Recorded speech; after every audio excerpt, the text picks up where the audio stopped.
Uno de los mayores bloqueos a superar para salir de la depresión y la apatía es la tendencia a culpar. Culpar es todo un tema en sí mismo. Examinarlo puede resultar gratificante. Para empezar, hay una gran recompensa en culpar. Conseguimos ser inocentes, podemos disfrutar de la autocompasión, además de ser mártires, víctimas y los destinatarios de las simpatías.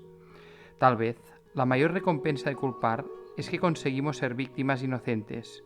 El otro es el malo.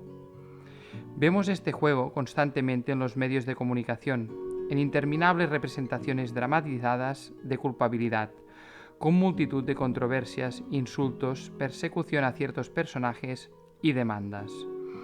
Además de la recompensa emocional, culpar tiene considerables beneficios económicos. Por lo tanto, ser la víctima inocente es un plan tentador, ya que a menudo se recibe una recompensa económica. Hace muchos años hubo un ejemplo de esto en la ciudad de Nueva York, que se hizo famoso.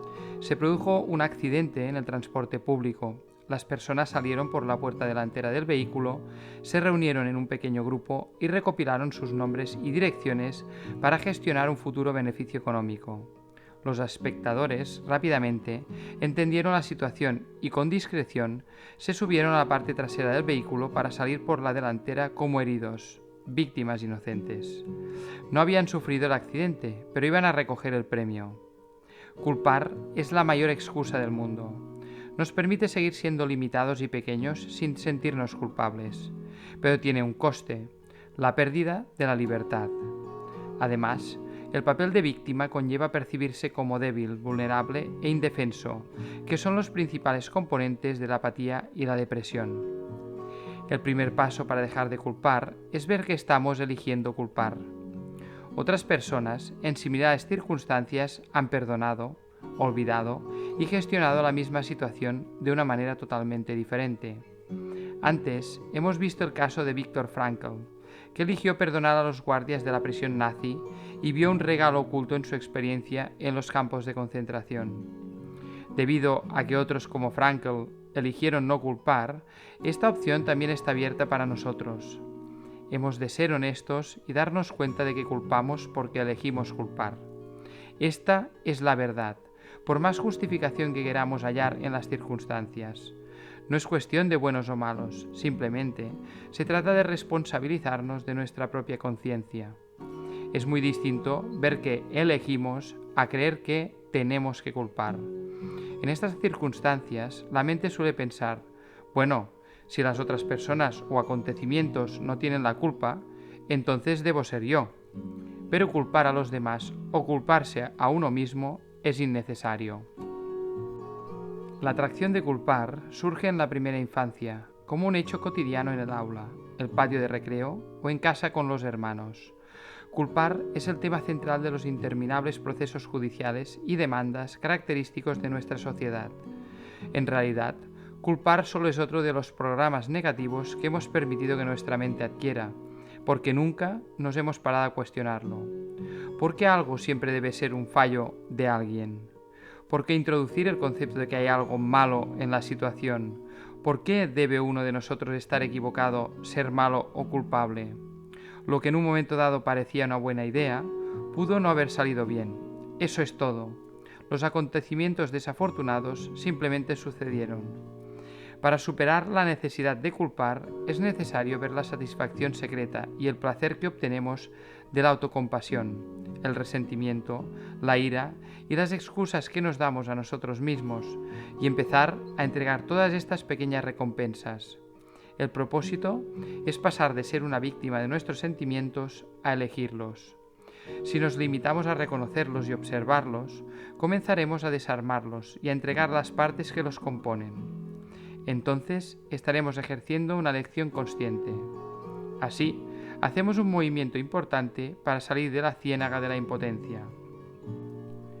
Para superar la resistencia y asumir la responsabilidad de nuestros programas y sentimientos negativos, nos conviene ver que provienen de un pequeño aspecto de nosotros mismos. La naturaleza de esta parte más pequeña de nosotros es pensar negativamente, por lo que el inconsciente tiende a aceptar fácilmente su limitado punto de vista.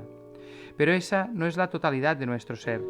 Más allá del pequeño ser, está nuestro ser. Es posible que no seamos conscientes de nuestra grandeza interior. Es posible que no estemos experimentándola, pero está ahí. Si nos desprendemos de las resistencias a ella, podemos empezar a experimentarla. Así, la depresión y la apatía son producto de la voluntad de aferrarse al pequeño ser y a su sistema de creencias, y también de la resistencia a nuestro ser superior, que se compone de todos los opuestos de los sentimientos negativos. La naturaleza del universo es que a todo en él le corresponde su igual y opuesto. Así, el igual y opuesto del electrón es el positrón. Cada fuerza tiene una contrafuerza igual y opuesta. El yin es compensado por el yang. Existe el miedo, pero también el coraje. Existe el odio, pero su opuesto es el amor. Existe la timidez, pero también la valentía. Existe la tacañería, pero también la generosidad. En la psique humana, cada sentimiento tiene su opuesto. La manera de salir de la negatividad es tener la voluntad de reconocer y dejar de lado los sentimientos negativos y, al mismo tiempo, tener la voluntad de dejar de resistirse a sus opuestos positivos. La depresión y la apatía son el resultado y el efecto de estar en la polaridad negativa. ¿Cómo se cambia esto en la vida cotidiana? Volvamos al ejemplo de que el cumpleaños de alguien se está acercando rápidamente. Debido a las cosas que han sucedido en el pasado, tenemos resentimientos y no nos sentimos dispuestos a hacer nada. De algún modo, parece imposible salir y comprar un regalo de cumpleaños. Nos molesta tener que gastar dinero. La mente tiene todo tipo de justificaciones. No tengo tiempo para ir de compras. No puedo olvidar lo que significó que ella se fuera. Primero debería pedirme disculpas. En este caso, están operando dos aspectos. Nos aferramos a lo negativo y a la pequeñez en nosotros mismos, y nos resistimos a lo positivo y a la grandeza. La manera de salir de la apatía es ver que, en primer lugar, el no puedo es un no quiero. Al analizar los no quiero, vemos que están ahí debido a los sentimientos negativos y a medida que surgen, pueden ser reconocidos y apartados. También es evidente que nos estamos resistiendo a los sentimientos positivos. Debemos observar uno por uno los sentimientos de amor, generosidad y perdón. Podemos sentarnos, imaginar la cualidad de la generosidad y dejar de resistirnos a ella. ¿Hay algo generoso dentro de nosotros? Al principio podemos no estar dispuestos a aplicarlo a la persona del cumpleaños, pero empezamos a ver la existencia de la generosidad en nuestra conciencia. A medida que dejamos de resistirnos a la generosidad, nos sentimos generosos. De hecho, disfrutamos dando a los demás en determinadas circunstancias. Recordamos cómo nos sentimos inundados por un sentimiento positivo cuando expresamos gratitud y reconocemos los regalos que otros nos daban. Vemos que, realmente, hemos estado reprimiendo el deseo de perdonar, y a medida que soltamos la resistencia a ser indulgentes, surge la voluntad de abandonar las quejas. Mientras hacemos esto, dejamos de identificarnos con nuestro pequeño ser y tomamos conciencia de que hay algo grande en nosotros. Está siempre ahí, aunque oculto a la vista. Este proceso es aplicable a todas las situaciones negativas. Nos permite cambiar el contexto en que percibimos la situación actual, darle un significado nuevo y diferente. Nos eleva del papel de víctimas impotentes al de seleccionadores conscientes. En el ejemplo que hemos dado, eso no quiere decir que tengamos que salir corriendo a comprar un regalo de cumpleaños.